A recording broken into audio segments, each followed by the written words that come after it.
Hello' friends, আজি আপোনালোকক ক'বলৈ ওলাইছোঁ স্ক্ৰীন ৰেকৰ্ডাৰ ভিডিঅ' কেনেকৈ ভলিউম সহ কৰিব পাৰি তাৰ বিষয়ে আপোনালোকক ক'বলৈ ওলাইছোঁ। তো পলম নকৰাকৈ বলক ভিডিঅ'টো ষ্টাৰ্ট কৰোঁ।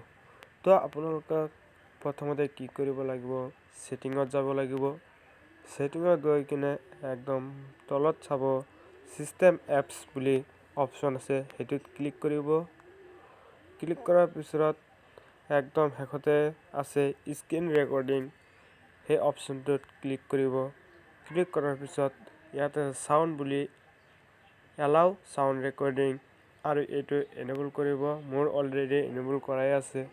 তো তাৰপিছত আপোনালোকে কি কৰিব, ভিডিঅ' ৰেজিষ্ট্ৰেশ্যনটো যদি আপোনালোকে ল'ড কৰিব বিচাৰে তেন্তে ল'ড মাৰিব, আৰু যদি হাই কৰিব বিচাৰে তেন্তে ইয়াতে আছে হাই, সেইটোত ক্লিক কৰিব আৰু ৰেকৰ্ডিং স্ক্ৰীন টেপছ সেইটো এলাউ কৰি দিব। তাৰপিছত যদি আপোনালোকে নিজৰ মুখখন বা নিজৰ চেহেৰাখন বা নিজৰ মুখখনৰ দৰে ভিডিঅ' কৰিব বিচাৰে তেন্তে ফ্ৰণ্ট কেমেৰা মাৰিব। যিহেতু মোৰ দৰকাৰ নাই সেইবাবে ফ্ৰণ্ট কেমেৰাখন মাৰা নাই। তাৰপিছত আপুনি আহি যাব বেক অহাৰ পিছত হৈ গ'ল আপোনাৰ ভিডিঅ' ষ্টাৰ্টিং।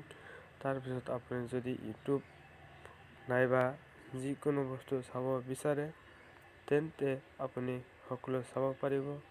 তো মই এতিয়া চাই আছোঁ মোৰ হোৱাটছএপ। তো হোৱাটছএপ গৈ কিনে আপোনালোক মোৰ যিহেতু হোৱাটছএপ লক কৰা আছে খুলি ল'লোঁ, আৰু এতিয়া হোৱাটছএপ যি কৰিম সকলো এতিয়া দেখা যাব। তো আশা কৰোঁ ভিডিঅ'টো চাই ভাল লাগিল। তো যদি নতুন তেন্তে মোৰ চেনেলটো ছাবস্ক্ৰাইব কৰিব আৰু লাইক কৰিব, শ্বেয়াৰ কৰিব আৰু কমেণ্ট কৰিবলৈ নাপাহৰিব। যদি নতুন এনেকুৱা ভিডিঅ' লাগে তেন্তে কমেণ্টত জনাই দিব।